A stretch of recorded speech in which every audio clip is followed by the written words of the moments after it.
De manera anticipada les recordamos que a partir de este momento no puedes sacar teléfonos celulares.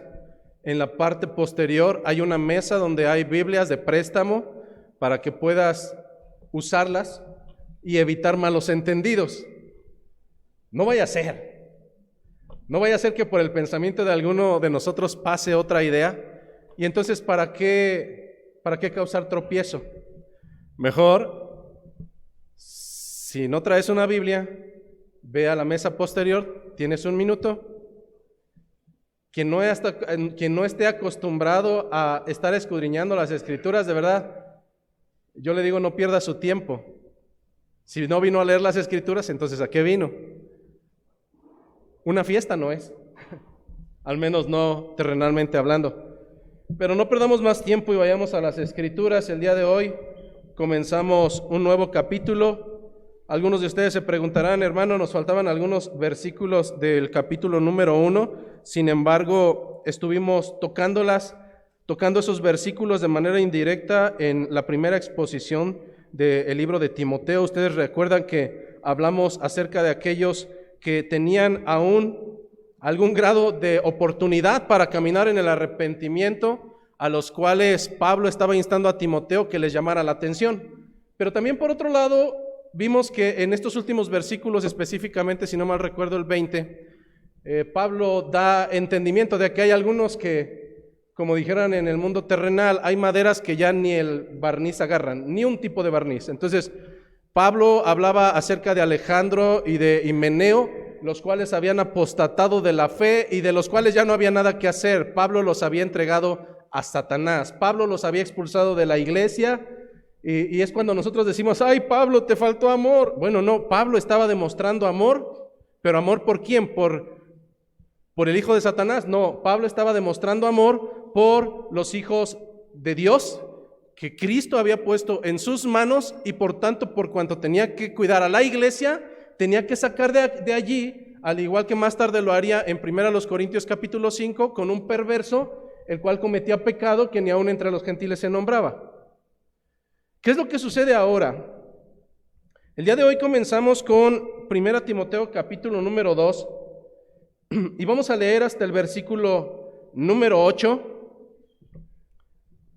Así es que vamos a las Escrituras, 1 Timoteo capítulo número 2, versículo 1, y vamos a leer hasta el versículo 8. Si no encuentra la cita, no tenga pena, al principio hay un índice. Va ahí, busca cuál es la página y ya lo encuentra. No vaya a ser que queriendo que no lo cachen, se quede por ahí por Apocalipsis leyendo algo que no es.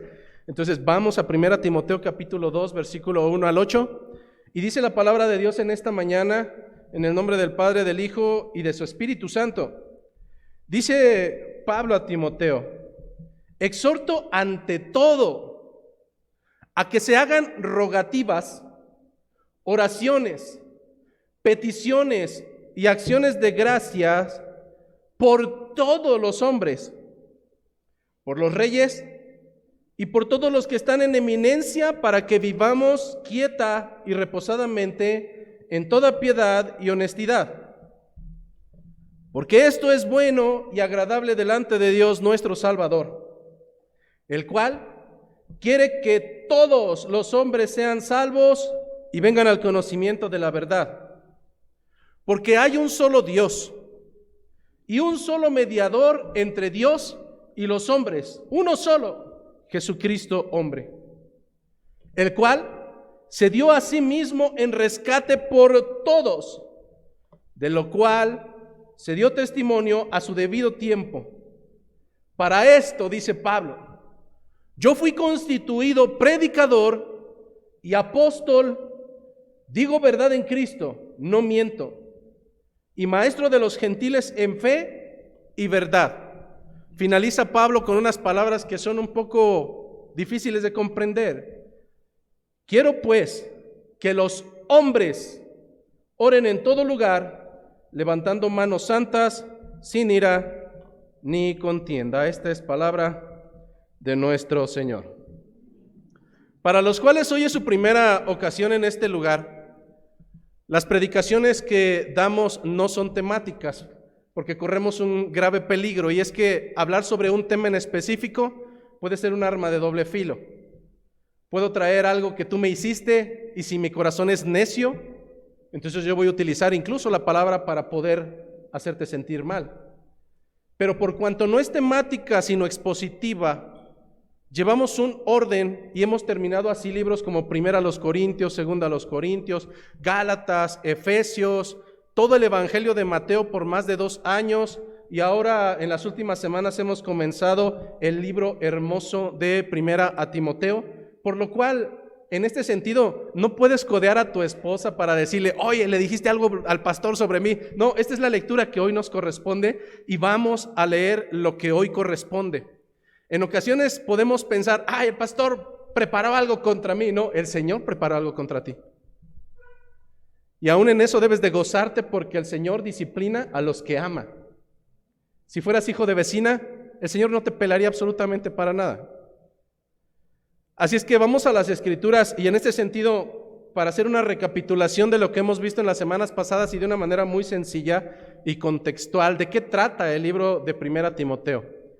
Primera Timoteo es una carta la cual escribe Pablo, el apóstol Pablo, a un servidor, no un pastor, a un servidor que era de apoyo para él en diferentes tareas, al igual que lo era Tito, en este caso lo es Timoteo. Específicamente Primera Timoteo es un encargo muy importante. El apóstol Pablo le da instrucciones a Timoteo para que no vaya con él a Macedonia, sino que se quede en Éfeso, porque empezaba a surgir una gran problemática que hoy es tan común en nuestros días. En aquel momento Pablo comenzaba a identificar que se empezaban a levantar falsos maestros que predicaban otro evangelio. Más adelante dirá en Gálatas que no es que haya otro evangelio, sino que hay algunos que queriendo pervertir a la iglesia han venido a predicar algo que no era correcto. Al final de cuentas decimos, ¿y qué tiene eso de malo? Bueno, Gálatas lo concretiza de una manera tan radical que dice, cualquiera que predique otro evangelio, sea cualquiera de nosotros, o sea un ángel, sea maldito. Y es cuando decimos, no, entonces sí tiene una implicación el traer y predicar otro evangelio. Algo que el Señor nunca ordenó. Pero en este sentido, ¿cómo es que el encargo de Pablo para Timoteo busca que se cuide a la iglesia de Cristo? Algo muy hermoso de esta carta es que es sumamente y totalmente práctica. Quien salga de un culto donde se predique Primera Timoteo o Segunda Timoteo y diga, ay, hoy no entendí nada. No, estás velado. Estás velado porque realmente da instrucciones paso a paso, ciertamente para Timoteo, pero usualmente Pablo habla en plural en esta carta bajo el entendido de que esto iba a ser dado también a la iglesia. La iglesia tiene que enterarse. ¿De qué tiene que enterarse? Específicamente Primera Timoteo, el texto central, en lo que lo vas buscando, Primera Timoteo capítulo 3, versículo 14. Es el tema central de toda la carta. Podemos tener entendimiento que lo que ordena Pablo a Timoteo es dar instrucciones precisas para administrar a la iglesia local. ¿Cómo es que nos lo dice Primera Timoteo capítulo 3, versículos 14 y 15? Pablo escribe, esto te escribo, Timoteo, esto te escribo, aunque tengo la esperanza de ir pronto a verte, para que si tardo, sepas cómo debes conducirte en la casa de Dios, que es la iglesia del Dios viviente, columna y baluarte de la verdad. Así es que al día de hoy, el fundamento es exactamente lo mismo. Para todos y cada uno de ustedes, pequeños Timoteos que están sentados, varones que han sido puestos para dirigir la iglesia y cuidar del cuerpo de Cristo, Pablo vuelve a repetir estas mismas palabras. Esto te escribo, Timoteo, para que si tardo, sepas cómo debes conducirte en la casa de Dios, que es la iglesia del Dios viviente, columna y baluarte de la verdad. Y es entonces donde las categorías que hacen para servidores como el que está acá al frente de, ay, es bien estricto. Ay, a lo mejor es siempre bien enojón y por eso no nos deja correr. ¿Y los niños qué culpa tienen? Bueno, el día de hoy dejaremos que sea Pablo y no José Luis, el que nos dé entendimiento claro de que no estamos en un club social, de que no estamos en una taberna, de que no estamos en una fiesta mundana, estamos en la casa de Dios y por tanto debemos tener comprensión cómo es que debemos conducirnos en ella, porque es la casa de Dios. Es la iglesia del Dios viviente, es columna y es baluarte de la verdad. Por tanto, no es como yo quiera comportarme en este lugar, no es como a mí me plazca, no es que limiten mi naturaleza. Hermano, si fuera libertad de lo que tú quieres, pues imagínate si dentro de nosotros hubiera un asesino. ¡Ay! Pues déjenlo ser. Pues si él quiere asesinar, que asesine. No. Por eso el Señor nos demanda que nosotros seamos nuevas criaturas. Sí y solo sí, si estamos en Cristo. Seamos nuevas criaturas, sí y solo sí, estamos en Cristo. Si eres cabra, no importa. Pero si eres oveja, tiene que haber evidencias de comportamientos dignos en obediencia de acuerdo a la voluntad de Dios y no de acuerdo a los tuyos. En este sentido, lo que a partir del día de hoy veremos y también durante la siguiente semana es precisamente las instrucciones de Pablo de cómo es que hombres y mujeres deben de comportarse en las reuniones públicas, en las reuniones de la congregación de los santos.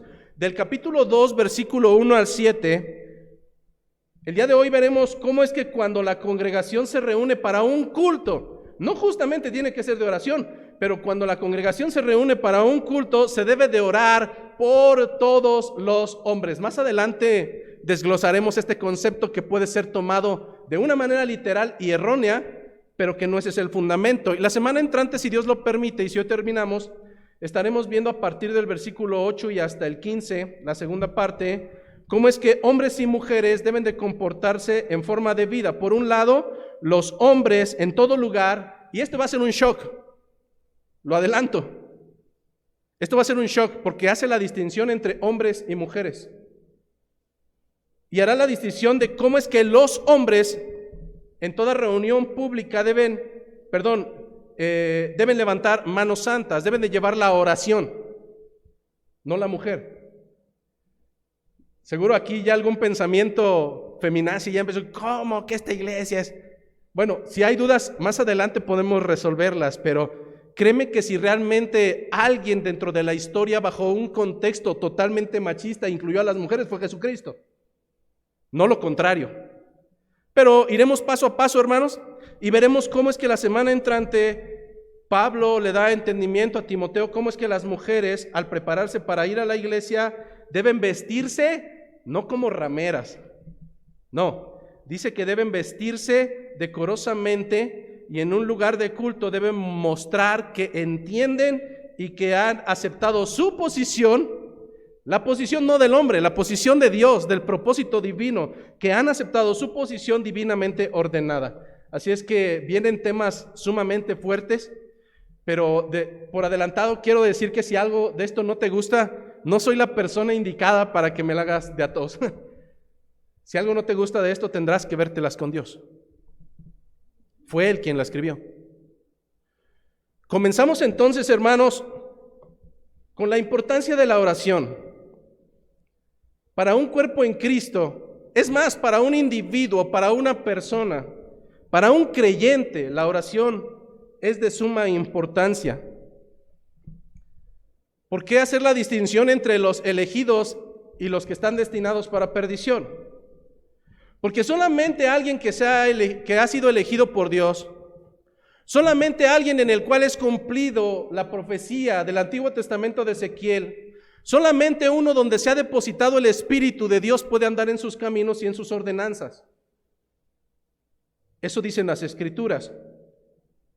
Pero luego entonces, cuando el Espíritu de Dios no mora sobre una persona, habrá dificultades. Bueno, es que sí como que me dan intenciones, pero no quiero, no puedo, siempre hay trabas. Es preocupante. Acerca de esta doctrina, el libro de Lucas, capítulo número 18, 7, Lucas 18:7 lo deja mayormente claro, haciendo una pregunta, diciendo, ¿y acaso Dios no hará justicia a sus escogidos? ¿Cómo es que va a hacer justicia Dios con ellos? Sigue diciendo, porque claman a Él de día y de noche. ¿Acaso Dios no hará justicia a sus escogidos si lo queremos acoplar a aquellos que oran de día y de noche? Termina el texto, ¿se tardará en responderles? Lucas deja suma claridad que este es un medio de gracia que no es dado para todos. Está dando entendimiento que es única y exclusivamente para los escogidos. ¿Acaso Dios no responderá? ¿Acaso no hará justicia a los que oran de día y de noche? ¿Tardará en responderles? Es por ello, hermanos, que tenemos entendimiento que la oración es sumamente vital en una iglesia. Una iglesia que no ora es una iglesia muy parecida a un hombre que se niega a respirar. ¿Qué va a suceder con ese hombre? Tarde que temprano en su necedad va a morir. Así es la iglesia, hermanos. Una iglesia que deja de orar, que deja de tener comunión. ¿Qué es la oración? La oración es el medio que ha venido por la misericordia de Dios. Nosotros no lo buscamos, es un medio de gracia, a través del cual tenemos comunicación directa con nuestro Señor, con nuestro Dios. Y entonces resulta totalmente patético que cuando estamos en peligro, en hambre o desnudez, en tribulación o angustia, decimos, Señor, háblame, Señor, háblame. Abre las Escrituras. Ora con tu Señor. ¿Qué pensarías tú acerca de un soldado que lo dejan caer en una ciudad extraña, en medio de muchos peligros, y tiene un radio que tiene comunicación directa con los expertos y con su jefe que es experto en milicia, pero simplemente dice, yo no le voy a llamar, hoy tengo sueño, yo no le voy a llamar, ay, al fin que pues yo puedo? Es patético, porque simplemente ese hombre estará destinado a morir. Es lo mismo cuando un creyente o alguien que se percibe como creyente y que puede ser engañoso porque el corazón así lo es, deja de lado la oración, la hace a un lado, la menosprecia. Eso no es importante. Pero ¿sabes qué es lo más curioso? Que usualmente cuando un creyente empieza a caer en pecado, hay ciertas características distintivas. Dejó de comunicarse con su Señor y empezó a comunicarse más con los del mundo, y por cuanto empezó a comunicarse más con los del mundo, ¿qué crees que es lo que va a salir por esta boca? Palabras del mundo, pensamientos del mundo, actitudes del mundo, comportamientos del mundo. Es decir, quiero vivir en los cielos, pero tengo una pereza y detesto tener comunión con el rey de aquel reino. Es patético. En este sentido, hermanos, tal vez no hemos comprendido que nosotros somos no afortunados, somos más que afortunados. Más adelante Pablo dirá que la revelación no vino sino hasta su tiempo. ¿Te puedes imaginar que hubieras nacido antes de este tiempo? Que hubieras nacido antes de la venida de nuestro Señor. Dice que profetas y hombres de Dios buscaron recibir esa promesa, mas no les fue dada. Pero nosotros, hermanos, somos no afortunados, sino más que afortunados, porque a través del sacrificio de Jesucristo, nosotros hemos recibido, de acuerdo a Romanos 15, el espíritu no de esclavitud para estar en temor, sino que hemos recibido el espíritu de adopción por el cual clamamos, Abba Padre, Abba Padre. Históricamente, por más de 1500 años de tradición hebrea, los hebreos tenían un pavor de dirigirse a Dios por su nombre real, porque eran indignos. Entonces le comenzaron a llamar el Altísimo, fuerte y temible, y otras características de sus atributos, pero jamás nadie se atrevió a llamarle Padre. Al primero que lo hace lo crucificaron en una cruz por tal atrevimiento, llamado herejía. Hermano, pero tú y yo tenemos la mesa totalmente servida, tenemos los manjares y estamos muertos de hambre por nuestra propia necedad. tenemos los manjares delante de nosotros.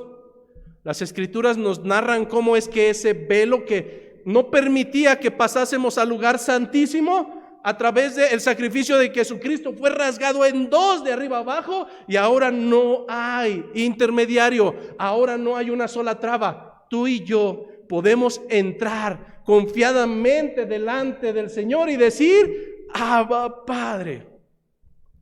Lo cual no se traduce como papito. No, eso es una tontería. No, es el Señor nuestro Dios. Es nuestro Padre amoroso, el que merece respeto, el que merece toda honra. Pero Él ha permitido que tú y yo lleguemos entradamente, que entremos confiadamente delante de Él sin ningún obstáculo, a decir: Padre. Hermano, ore por mí. No necesitas que yo ore por ti. Tú también tienes acceso delante del Padre. ¿Acaso me hará más caso a mí o yo tengo Mastercard? No. La palabra nos da el entendimiento de que a los que creyeron, a los que han sido escogidos, se les ha dado esta potestad de ser adoptados por este Espíritu, el cual permite que nosotros clamemos directamente dentro de nuestro Señor, delante de nuestro Señor: Abba, Padre. Sin embargo, siendo la característica más importante de una iglesia, es la más menospreciada. Este jueves pasado, en nuestro culto de oración, ciertamente viene ya más gente, pero ciertamente faltaron varios. Tuvimos un invitado de Irapuato y dice: ¡wow! ¡Cuánta gente! Y yo dentro de mí, bueno, no es ni la mitad de la iglesia. Es lo más importante. Ahora, imagínate si la oración individual es importante. ¿Qué es lo que sucederá cuando todo el cuerpo de Cristo se reúne? ¿Qué sucederá cuando todo el remanente de Cristo se reúne y a una comienzan a clamar delante de su Señor? No quiero decir que hay cosas sobrenaturales, tal vez las haya. Pero hermanos, no concibo a un cuerpo, no concibo a una parte del cuerpo que dice ser parte del cuerpo, pero nunca está con el cuerpo. Va de nuevo, no concibo a una parte del cuerpo que dice que es parte del cuerpo, pero nunca está con él. ¿Sabes? Los médicos a eso le llaman apéndice. Y ese apéndice cree que es parte del cuerpo, mas nunca la fue. Tarde que temprano se tiene que largar, porque pensaba que era parte del cuerpo, mas nunca lo fue. Que no suceda eso con nosotros, hermano. En el pensamiento de nuestro Señor Jesucristo, siempre hubo una idea de la iglesia local, de su amada esposa. En el Evangelio no encontramos llaneros solitarios que se quedan en su casa a ver películas por internet o a prédicas por internet y de esa manera se alimentan. O no, pastores, que yo leo la Biblia en mi casa. Bueno, Satanás se sabe toda la Escritura y no por eso es hijo. Tenemos que darle el valor necesario a la congregación del cuerpo de Cristo. Somos parte de un cuerpo, donde cada uno de nosotros fue puesto de una manera intencional para edificar a la iglesia de Cristo. Así es que Pablo comienza de esta manera, dando la vital importancia de este aspecto en específico. Pablo le dice: bueno, Timoteo, si quieres, no le dice así, le dijo: Timoteo, exhorto ante todo. Esto es prioritario, Timoteo, exhorto ante todo. Bueno, ¿a qué nos exhortas? ¿A qué nos llamas? ¿A qué nos quieres que caminemos? ¿Qué quieres que hagamos? Bueno, quiero que se hagan rogativas, oraciones, peticiones y acciones de gracia por todos los hombres. Este es un concepto sumamente delicado. Imagínense que, no sé, el día jueves alguien de ustedes no vino y le pregunta a alguno de los que sí vino: oye, Amandita, ¿y quién fue al culto de oración? Y Amandita dice: ¡todos! Entonces ese hombre o esa mujer dirá: ¡ah, qué padre que vinieron los japoneses, los coreanos, los hindús, los nigerianos! No, absolutamente no, ¿verdad? ¿A qué se refiere esta palabra contextualmente hablando? Se refiere, ¿quiénes vinieron? Todos. ¿En qué sentido? En el sentido contextual de la iglesia. Regresamos nuevamente y dice que se hagan rogativas, oraciones, peticiones, acciones de gracias por todos los hombres. ¿A qué se refiere todo esto? Se refiere a esa misericordia de nuestro Señor, que más tarde leeremos en el libro de Apocalipsis porque es un concepto sumamente recurrente, el cual debemos tener entendimiento que no cuando veamos todo se refiere a cada persona individual, se refiere a personas de todo pueblo, de toda lengua, de toda nación, a donde el Señor extenderá misericordia. Y en este sentido, algo que debemos de comprender es que esta rogativa es importante porque así fue como se fundó la iglesia primitiva. La iglesia primitiva no se reunía en un lugar para poner luces neón o para sacar carteles de Jesús te ama en medio de las carretas. No sucedió así. Dice el libro de los Hechos de los Apóstoles, capítulo 2, versículo 42, que nuestros hermanos perseveraban, Hechos 2:42, que perseveraban en la doctrina de los apóstoles.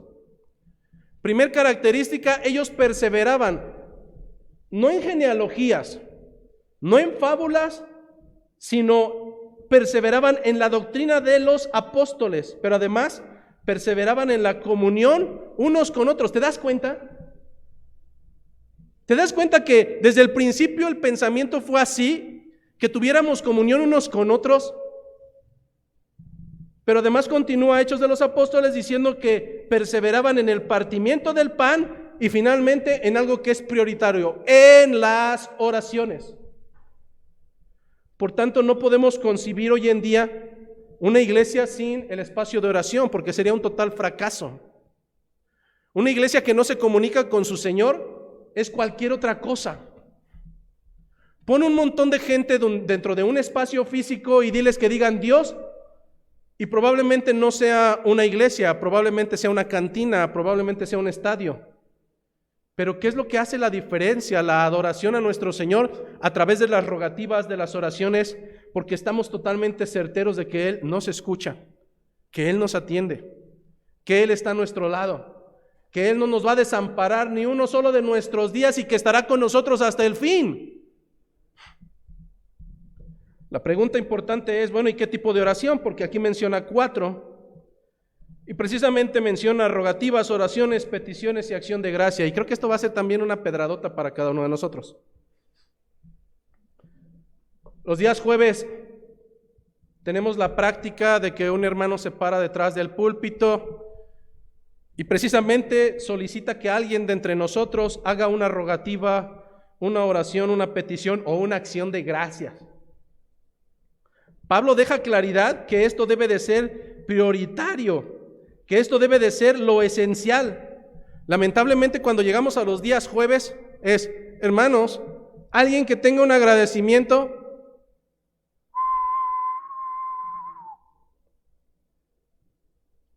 Hermanos, alguien que traiga un agradecimiento, una petición de oración. ¿De verdad hemos puesto de una manera miserable la comunicación con nuestro Señor a tal grado de que es una carga para mí el hacer rogativas, oraciones, peticiones o dar acción de gracias para con mi Señor? ¿Acaso a lo largo de la semana el Señor ha estado totalmente dormido y ha salido por tus propios méritos? ¿Acaso el Señor no ha hecho absolutamente nada por ti como para que cierres la boca y en el momento en que se piden rogativas, oraciones, peticiones o acciones de gracia, te tengamos que suplicar? Por favor, hermano, una rogativa, una acción de gracias. Es vergonzoso, hermanos. Es totalmente vergonzoso que en las cosas que deberían ser prioritarias, nosotros las hacemos a un lado. Es necesario, dice Pablo, que se hagan estas cuestiones, no solamente por nosotros, primeramente rogativas. ¿Qué es una rogativa? Una rogativa es una petición por el cumplimiento de alguna necesidad. ¿Es válido? Bueno, Pablo lo está diciendo. Hay iglesias donde dicen, no, yo no le pido al Señor porque Él me lo... Bueno, Pablo me está diciendo que es permitido. ¿Cuántos de nosotros no hemos pasado por enfermedad y claramente rogamos, Señor, si es tu voluntad, sáname? Señor, estoy pasando una dificultad económica muy grande, si es tu voluntad, dame un empleo, Señor. Rogativas. Pero vienen acompañadas de una súplica humilde con dependencia de Dios. Si no le pedimos a Dios, ¿a quién le vamos a pedir? ¿Al diablo? No. El Señor nos ha dado la apertura para llegar delante de Él con un corazón que confía totalmente en Él para poder obtener lo que de acuerdo a su voluntad sea correcto. Pero Pablo también dice que vayamos delante de nuestro Señor y que se hagan oraciones. Y aquí es una manera muy genérica de hacer un discurso reverente dirigido a Dios. No quisiera tomarme mucho tiempo en esta.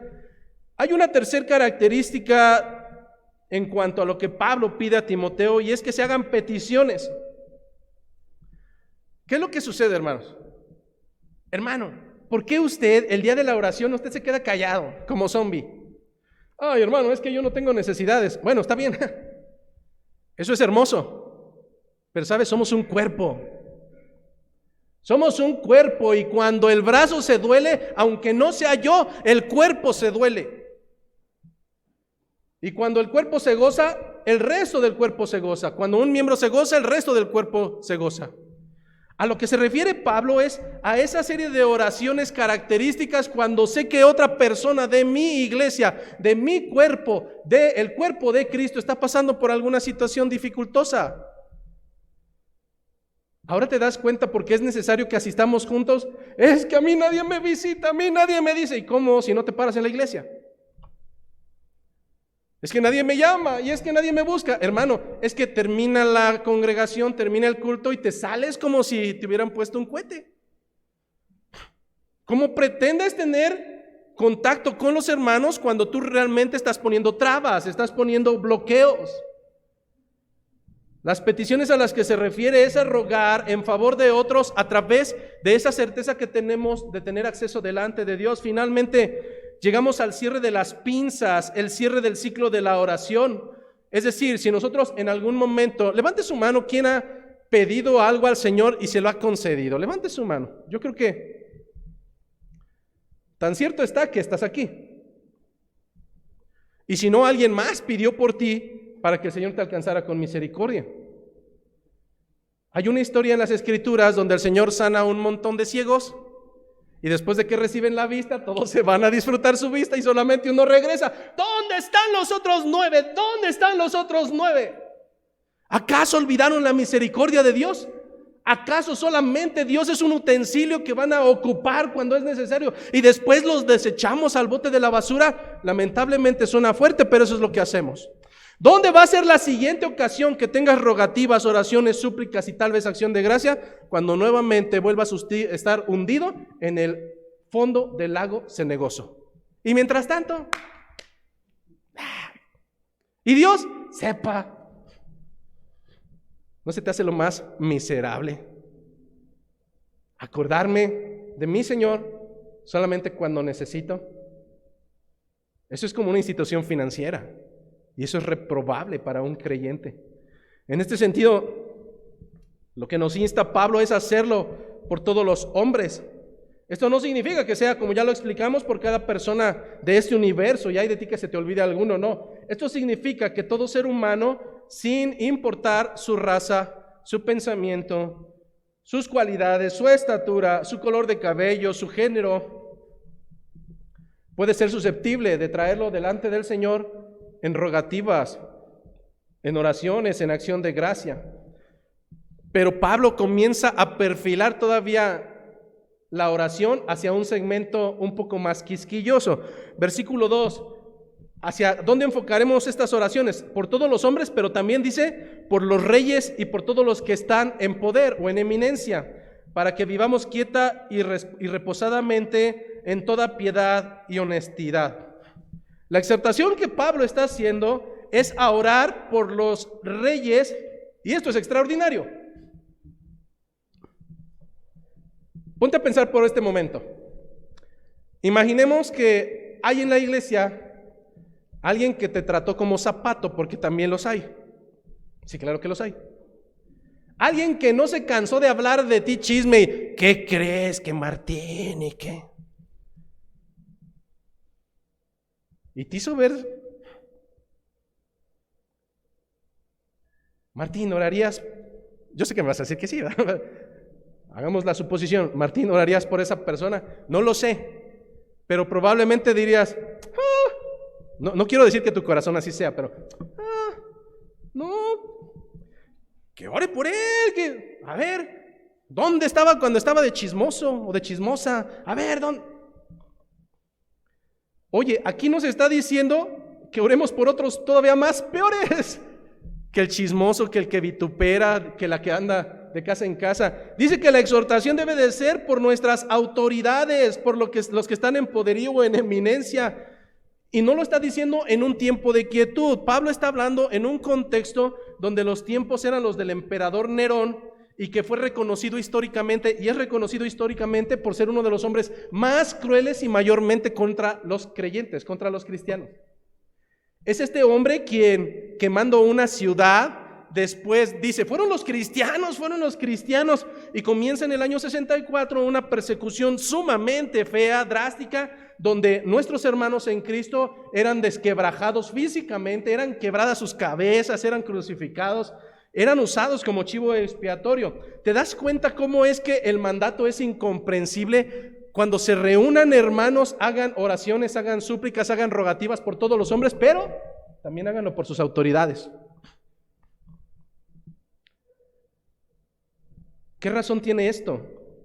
¿Orar por alguien así? Absolutamente sí, porque el pensamiento de Dios no es el nuestro. Él ve donde no hay. El gobierno, las autoridades, aunque son dirigidas por hombres imperfectos y susceptibles de entrar en corrupción, en toma de decisiones incorrectas, tenemos que tener en cuenta que sí o sí, a la luz de las Escrituras, están ordenados por Dios para mantener la justicia. ¿Nos guste o no? ¿Y qué si un gobierno nos trae paz? ¿Y qué si un gobierno nos trae justicia? Lo primero que tenemos que entender a la luz de Romanos 13, no lo busque, Romanos 13, 1 al 7, hay 4 ideas básicas. La primera de ellas es que a la luz de las Escrituras no hay autoridad sino por parte de Dios, y las que hay por Dios han sido establecidas. No hay autoridad que no haya sido establecida por Dios. Aún los malosos. Pero en ese mismo segmento escritural, el libro de Romanos nos dice que quien se opone a la autoridad o a lo establecido por Dios, a Dios resiste. Oye, que tenemos que reemplacar porque se le ocurrió al gobernador. ¿Qué hace el creyente? Reemplacamos. ¿Qué hay que pagar? Un ingreso extra por cada ventana que tengas. ¿Qué hace el creyente? Cierra su boca y cumple las ordenanzas de la legalidad. No seamos como aquellos que dicen, oiga, no alcancé el lugar para el evento de Juan Manuel y voy a llegar y a ver cómo le hacen, yo me voy a meter. ¡Wow! Porque ¿qué va a pasar si las autoridades te dicen que no, pero es que no me están diciendo cosas fuera de lo lugar? Entonces, hermanos, debemos de ser muy sabios a la luz de las Escrituras, porque los que resisten a las autoridades acarrean, de acuerdo a Romanos, condenación para sí mismo. Finalmente dice Romanos, ¿quieres pues no temer a la autoridad? Algo bien sencillo, haz lo bueno. Es que la autoridad es para los malosos, hermano, y no hemos entendido. Pero cuando somos necios, nos ponemos a la altura de un gentil. Pedro lo vuelve a repetir en Primera de Pedro capítulo 2 y nos vuelve a dejar entendimiento que por causa del Señor debemos someternos a las autoridades, no por tus deseos, no por tus anhelos, es porque Dios así lo demanda, porque esta es la voluntad de Dios. ¿Y qué beneficios va a traer orar por las autoridades, hermano? Una bien sencilla. Cuando tú manejaste hacia acá, ¿no hubo un retén que revisara tu carro? ¿No hubo un policía que al encontrar una Biblia sacara la macana y te descuartizara la cabeza? No lo hubo. ¿Qué pasó cuando nosotros entramos aquí? Las luces están prendidas. No hay personas de las cuales nos estamos escondiendo. ¿Y todo eso a causa de qué es? De que nuestras autoridades así no lo permiten. será o no benéfico. La palabra dice, porque esto es bueno y agradable delante de Dios, nuestro Salvador. Hermano, no es bueno para mí, no me importas tú. La Biblia me dice que esto es bueno y agradable para Dios y eso debe de ser suficiente. Cuando la Biblia habla, cuando nuestro Señor habla, tú pasas a segundo, tercer, cuarto, quinto lugar, no importas. Tenemos la preponderancia de las Escrituras y estas deben de ser absolutas. Aun cuando nosotros pudiéramos sentirnos, hermano, inclinados a evitar orar por nuestras autoridades porque no lo merecen ante los ojos de Dios, tenemos que recordar que esto es grato y que la cuestión es diferente. Primera enseñanza, Pablo está ordenando a Timoteo y por consiguiente a la iglesia que cada que nos reunamos como iglesia, debemos de orar por todos los hombres, bajo el entendimiento contextual. Pero en segunda, debemos orar por nuestras autoridades, porque esto es agradable para Dios. Versículo 4. Si esto es agradable para Dios, ¿por qué? El cual quiere que todos los hombres sean salvos y vengan al conocimiento de la verdad. Ay, esa palabrita, pastor, otra vez dice que todos. No está diciendo como hoy los progresistas todes, no, está diciendo todos. Dice que todos los hombres sean salvos. ¿A qué se está refiriendo?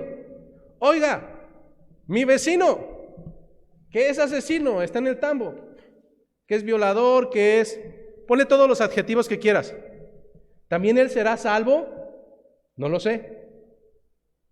Las Escrituras nos dicen que aquel que proceda al arrepentimiento mediante la fe en Cristo Jesús será salvo. Yo no sé su vida al final de los días o durante su trayecto al final. Pero si me preguntaras, si hoy viniera el Señor por él, ¿ves evidencia de salvación? No, absolutamente no.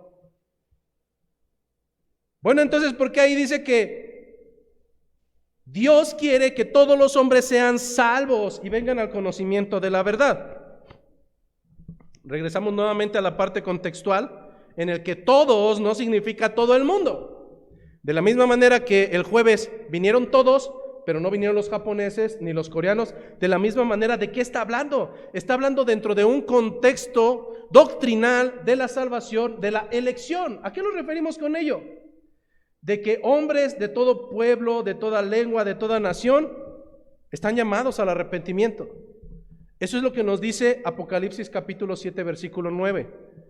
Cuando el apóstol tiene una visión de la eternidad y dice de esta manera, el apóstol Pablo: después de esto miré, y he aquí una gran multitud, la cual nadie podía contar. Está hablando del final, del tiempo de los cielos, la cual nadie podía contar, de todas naciones y tribus y pueblos y lenguas, que estaban delante del trono y en la presencia del Cordero.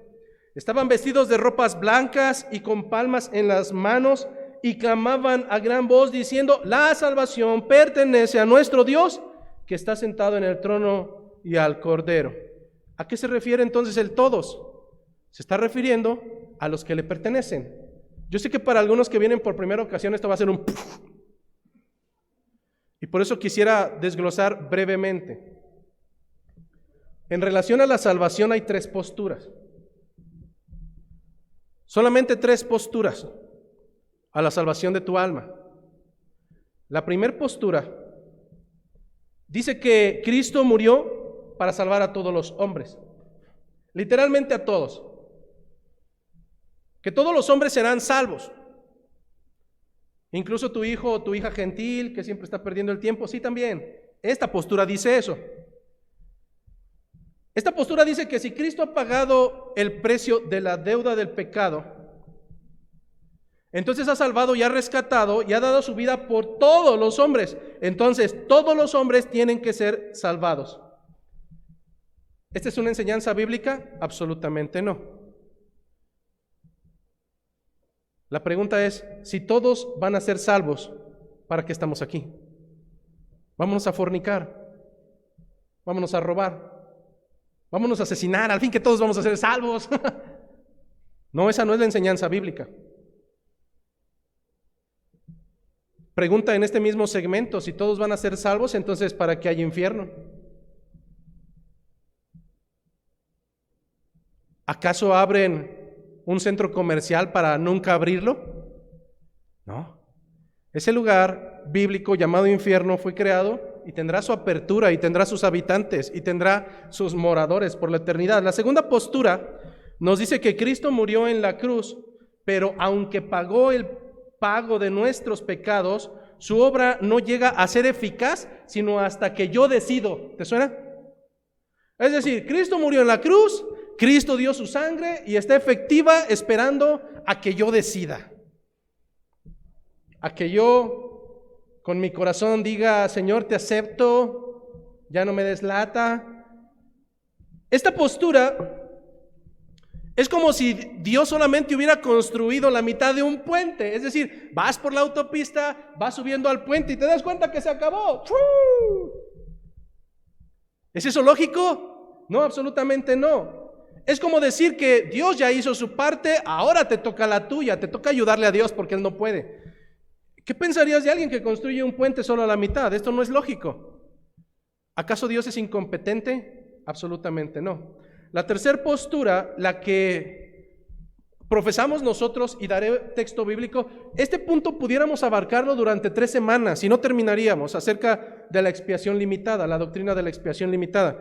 Pero sé que no puedo cargar tanto a la iglesia con conceptos, al menos no ahora. Habrá algún momento donde lo podamos hacer. Pero esta tercera postura dice que la muerte de Cristo fue positiva y eficaz para salvar a cierto número de pecadores. No a todos, a cierto número de pecadores, los cuales habían sido elegidos desde antes de la fundación del mundo, no por sus características, sino conforme al propósito de Dios. El Hijo ha pagado, de acuerdo a esta tercera postura, el Hijo ha pagado el precio de la salvación de los elegidos. A través de su muerte, justifica delante del Padre a cada uno de ellos y se imputa sobre sí mismo la injusticia para justificar a los que el Señor ha puesto en su mano. Yo sé que ahorita lo primero que viene tal vez a la mente de algunos: ¿y de dónde se sacó esto? Toda mi vida de creyente he escuchado totalmente lo diferente, que Él está esperando a que yo le acepte. Solamente un texto bíblico. Y quien tenga dudas después del culto, podemos hacer una reunión y nos tardaríamos como unos 3 días mínimo. Pero dice, ¿cuál es la enseñanza bíblica? No cuál es mi postura, ¿cuál es la enseñanza bíblica? Juan capítulo 6, versículo 37. Juan capítulo 6, versículo 37.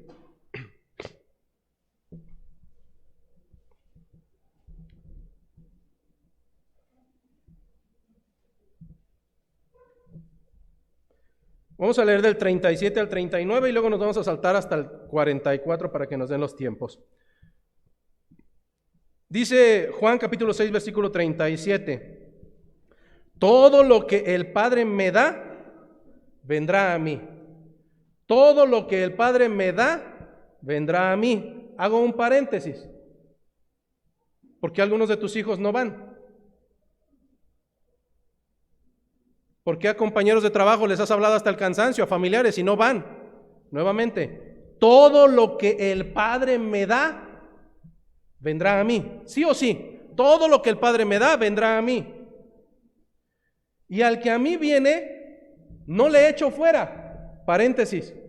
Es que el hermanito que congregaba con nosotros y dejó de ser hermanito y ahora ya anda por el mundo. ¡No! Nunca fue hermano. Perseverancia de los santos. El que perseverare hasta el final será salvo. Bueno, es que hay ocasiones en que salieron de nosotros y no eran de nosotros, porque si hubieran sido de nosotros, dicen las Escrituras, hubieran permanecido con nosotros. No eran de nosotros, nuevamente. Y al que a mí viene, no le echo fuera. Versículo 38. Porque he descendido del cielo, no para hacer mi voluntad, sino la voluntad del que me envió. ¿Y cuál es esa voluntad? Versículo 39. Y esta es la voluntad del Padre, el que me envió, que de todo lo que me diere, no de todos los hombres del mundo, no, que de todo lo que me diere no pierda yo nada, sino que lo resucite en el día postrero. ¡Wow! ¿Tiene sentido Romanos 8:30? Romanos 8:30, y a los que predestinó, a estos también llamó, y a los que llamó, a estos también justificó, y a los que justificó, a estos también glorificó. Me está diciendo que lo que el Señor le ponga en sus manos, de ninguno de esos va a perder a ninguno. Las Escrituras también nos lo vuelven a recordar en el mismo libro. ¿Quién nos separará del amor de Cristo? ¿Quién? Tribulación, angustia, peligro, hambre, desnudez, lo alto ni lo profundo, ninguna cosa creada podrá separarnos, ni una cosa creada podrá separarnos del amor de Dios, que es en Cristo Jesús. ¿Cuál es la enseñanza bíblica entonces? Que el Señor está pidiendo que hagamos rogativas por los que el Señor le dio. Aquí viene lo difícil. ¿Quiénes son? No lo sé. No lo sé. Decía el reconocido predicador Charles Spurgeon que nosotros tenemos que salir a predicar sin importarnos si ya algunos están predestinados, por cuanto el Señor le plació que por medio de la locura de la predicación fueran salvos. Es decir, el Señor ya tiene el propósito y también tiene el medio. ¿Qué falta? Que lo hagas. No podemos salir a la calle y decir, a ver, muéstrame tu he escogido. No, tenemos que salir a predicar el evangelio a toda criatura, a través del evangelio de la reconciliación. Dice versículo 44, ninguno, escucha bien, ninguno puede venir a mí. ¿Qué quiere decir que ninguno puede ir a Él? Que ninguno. Si el Padre que me envió no lo trajere. ¿Dónde está la decisión? ¿Dónde está el decisionismo? ¿Qué no crees que Pablo se equivocó y diría, ninguno puede venir a mí si él no lo decide y lo guarda en su corazón? No dice así. Ninguno puede venir a mí si el Padre que me envió no lo trajere, y yo le resucitaré en el día postrero. Hermano, esto es un gozo. Si has sido escogido por el Señor, tu confianza debe permanecer en que todo es de Él y para Él, y por cuanto Él te eligió, el final de la película ya está adelantado, ya no lo spoilearon. Seremos glorificados con nuestro Señor. ¿Para qué las rogativas? Para que esto siga siendo una realidad. Porque no hay diferentes dioses ni diferentes medios. Continúa diciendo el versículo 5, porque hay un solo Dios, uno, no dos, ni la Virgencita please, no. Un solo Dios, uno que merece la adoración, uno que merece la reverencia, uno que merece todo el honor. Hay un solo Dios, y fíjate, un solo mediador, un solo intercesor, no muchos, ni la que fue su mami, no, eso no me está diciendo aquí. Entonces, ¿a quién le creo? ¿A las Escrituras o a los hombres? Porque hay un solo Dios y un solo mediador entre Dios y los hombres. ¿Quién es ese mediador? Jesucristo, hombre. ¿Qué es un mediador? ¿Te ha tocado que algunos amigos se quieran pelear? ¿Qué? Y siempre tiene que llegar alguien más sobrio y decir, esperen, aguanten, reconcíliense. ¿Qué es lo que hace el mediador? Tratar de reconciliar. ¿Qué es lo que hace Jesucristo? Tratar de reconciliar. A la luz de las Escrituras, todos y cada uno de nosotros estamos destituidos de la gloria de Dios. Naturalmente estamos destituidos de la gloria de Dios. Por cuanto hemos pecado, estamos destituidos de la gloria de Dios. Por nuestras fuerzas, por nuestro entendimiento, no podemos tener reconciliación con Dios. Dice que nosotros estábamos muertos en nuestros delitos y pecados. Si ahorita vamos a un panteón y empezamos a predicarle, a ver, ¿cómo te llamas? Pedro, levántate en el nombre del Señor. ¿Cuándo se va a levantar? Jamás. Porque está muerto. Así estabas tú, así estaba yo, en mis delitos, en mis pecados. ¿Quién es el único que es libre de mancha, de falta, de pecado? El mediador. Y continúa diciendo el versículo 6 que precisamente fue Él quien dio el pago. Él se dio en pago a sí mismo en rescate por todos, de los cuales se dio testimonio a su debido tiempo. ¿Por qué no llegó Cristo y la salvación en el tiempo de los apóstoles o en de los profetas? ¿Por qué no fue una realidad total en el tiempo de Amós, de Joel, de Esdras, de Nehemías?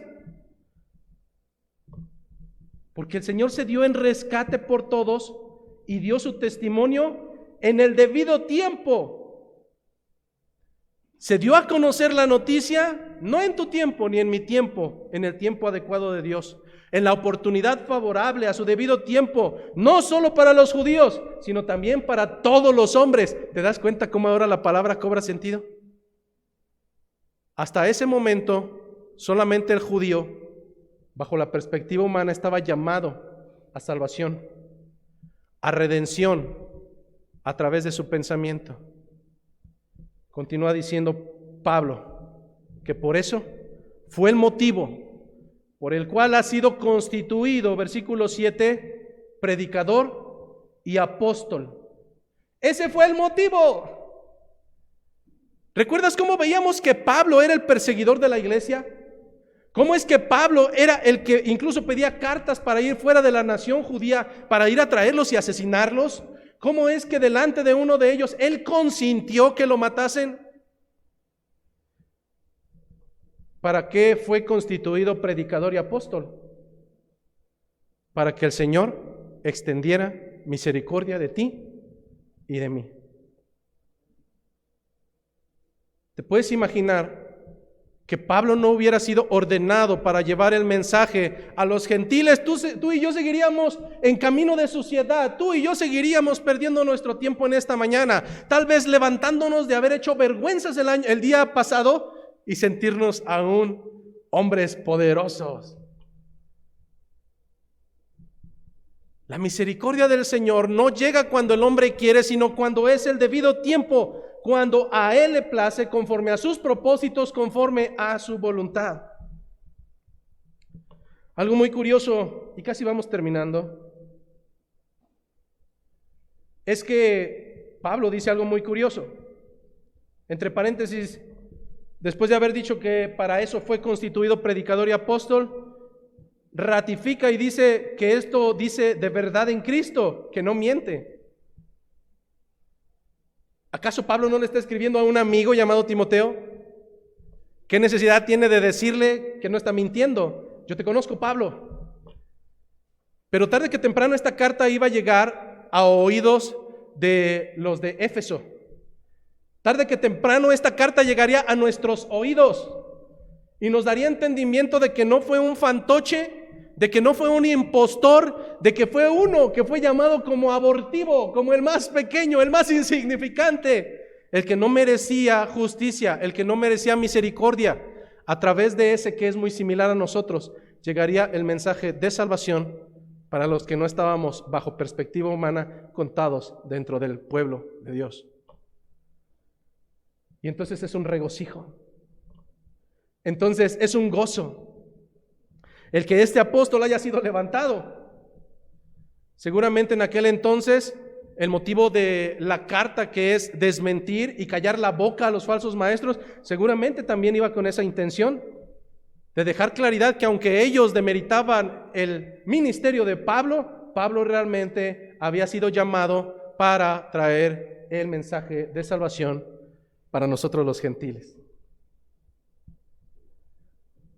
En otro segmento más, Pablo dejaría claridad que él traía sobre sí las marcas de un verdadero discípulo de Jesucristo, que él había sido apedreado en Listra y en Iconia, que él había sido dejado por muerto por predicar el evangelio, que había recibido en varias ocasiones azotes en su espalda hasta abrirla, y no por los extranjeros, sino por sus propios hermanos.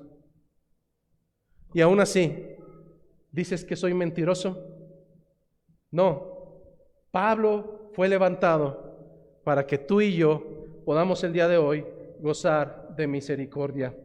Concluimos el segmento del día de hoy en el versículo 8, y esta es la parte que a lo mejor nos dejará un poco fuera de lugar. Quiero pues que los hombres oren en todo lugar, levantando manos santas sin ira ni contienda. Es sumamente peculiar que Pablo hace una distinción del género masculino. Quiero que los hombres oren en todo lugar. Pastor, pero los hombres de aquí son bien tibios. Hermanos, alguien que guste orar. Entonces, probablemente una de las hermanas pueda decir, quítense, yo voy. Ahora, traduzcan eso en que si soy cirujano y te voy a operar, te voy a abrir la panza. Y ese día digo, déjame operarte mañana y ya estás tronando. Y digo, mañana te opero y me voy. Por favor, háblale a la esposa de José Luis para que me opere. No, ¿estás loco? ¿Qué? Dentro del caminar del Señor hay ordenanzas. Y esas ordenanzas en ocasiones serán un llamado para cuando hacemos las cosas mal y nos invitan a corregirnos. Y eso es de valientes. El reconocer que en algún momento estamos haciendo algo fuera de lugar se le llama admonición, un discurso de admonición. La admonición es un discurso que hace ver algo que es incorrecto o que se venía haciendo incorrecto y que se invita a corregirse. ¿A la luz de mi pensamiento? No, a la luz de las Escrituras. Leemos nuevamente. ¿Cómo es que podemos realmente determinar que está hablando del género masculino? Es bien sencillo. Si nosotros vamos ahí mismo, 1 Timoteo capítulo 2 versículo 8, primero habla de los hombres y después habla del comportamiento de las mujeres. Es decir, hace una división. Si el mandato de Dios hubiera sido para toda la iglesia, ¿para qué hace distinciones? Pero dice versículo 8.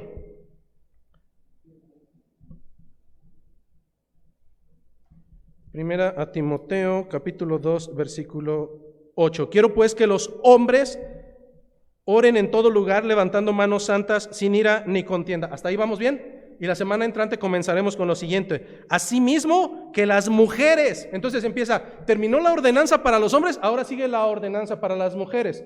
El entendimiento que nos da Pablo en este segmento, déjese de pensamientos machistas, feministas, vayamos al propósito de Dios. Que la semana entrante ahondaremos aún más en ello para todos aquellos o aquellas que tengan dudas acerca de cuál es el propósito de Dios para la mujer. Pero en este sentido la admonición es que no la mujer, sino el hombre ore en todo lugar levantando manos santas sin ira y sin contienda. ¿A qué se refiere? Está hablando del culto público. Está hablando del culto público. Está hablando de la reunión y la congregación de los santos.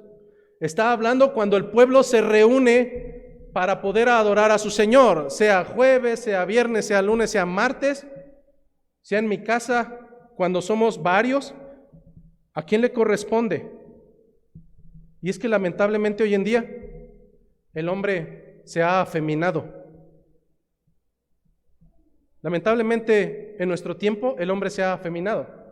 Cualquiera dirá, no, pastor, yo traigo pantalones y traigo camisa. No, me estoy hablando acerca de tu postura. Quien debería de educar a los hijos eres tú, no tu esposa. Quien debería de impartir la palabra en tu hogar eres tú, no tu esposa. Quien debería de guiar los pasos y los pies de tu hogar hacia la piedad de Cristo no es tu esposa, eres tú. Afeminados. Nos hemos vuelto aquellos que les es más simple tomar las responsabilidades de la mujer porque no tienen mayor impacto. Pero Pablo está dejando claridad que esta tarea no le compete sino a aquel que el Señor ha puesto por cabeza, no para enseñorearse, sino para guiar. Para tratar a su mujer a patadas, no. Dice que la tengo que tratar como vaso e incluso un vaso más frágil y que tendré que dar cuentas de ellas porque mi trabajo es purificarla a través del lavamiento de la palabra. Que ella me ha sido puesta no como esclava, que ella me ha sido puesta como ayuda idónea, que ella es el complemento que Dios pensó desde el principio para mi vida y que por tanto no somos dos carnes, no somos dos personas. Dios nos ha hecho una sola carne. De modo, dijo el Señor, que por eso dejaremos a padre y a madre, que por eso seremos una sola carne. Espero, hermanos, que la semana entrante podamos ahondar en esto que es, tal vez te va a dejar pensando durante la semana, pero que en algún momento tendrá su explicación y por eso iremos paso a paso. Quiero concluir con esto que también pudiera ser un poco difícil. Hermano, ¿usted por qué pasa al frente a orar de rodillas? Porque me gusta. ¿Y por qué otros hermanos oran sentados? Pues creo que porque les gusta. ¿Por qué otros oran con los ojos cerrados? ¿Cuál es la forma correcta de orar? Vamos a las Escrituras. Dice, bueno, no quiero que te lo tomes tan a la literalidad. Dice, quiero pues que los hombres oren en todo lugar levantando manos santas sin ira y sin contienda. ¿Tenemos que orar con las manos levantadas en el culto? No, eso no está diciendo. Mejor vamos a la segunda parte. Lo importante es que tus manos estén sin ira y sin contienda. En las Escrituras vamos a encontrar a algunos como Jesucristo que oraban de pie. Y orando de pie mostraban reverencia a su Señor. A lo largo de las Escrituras encontraremos otros que oran con las manos extendidas y levantadas al cielo y que muestran su dependencia de Dios y su humildad y su humilde esperanza delante de Él. En otras ocasiones encontraremos en el fundamento bíblico que algunos oran con la cabeza inclinada, no con los ojos cerrados. Esto muestra expresión exterior de un espíritu que está bajo sumisión. Algunos otros oraremos de rodillas. Esto para algunos es muestra de humillación y adoración. Encontraremos también quienes oran postrados en rostro en tierra, y lo cual muestra temor y reverencia ante Dios. ¿Y qué es lo importante? Que tu corazón esté dispuesto. No quiero decir que ores acostado, porque no es correcto. Estás delante de un Dios vivo. Lamentablemente a veces, incluso dentro de la oración, estamos perdiendo el tiempo. ¿Qué pasaría si hicieras eso en la visita de un presidente? No pasarían unos minutos sin que un soldado se acerque a un lado de ti, te saque de las greñas y te ponga una recia. Pero por cuanto es Dios, hagamos lo que se nos plazca. Es Dios, al fin que Dios es amor. Es Dios, pero Él me tiene paciencia. No te equivoques. Ciertamente es tardo para la ira, pero tarde que temprano habrá un límite para el Señor. No le busques. Suplica por misericordia. ¿Te cuesta orar? A mí también. ¿A veces te da pereza orar? Sí, a mí también.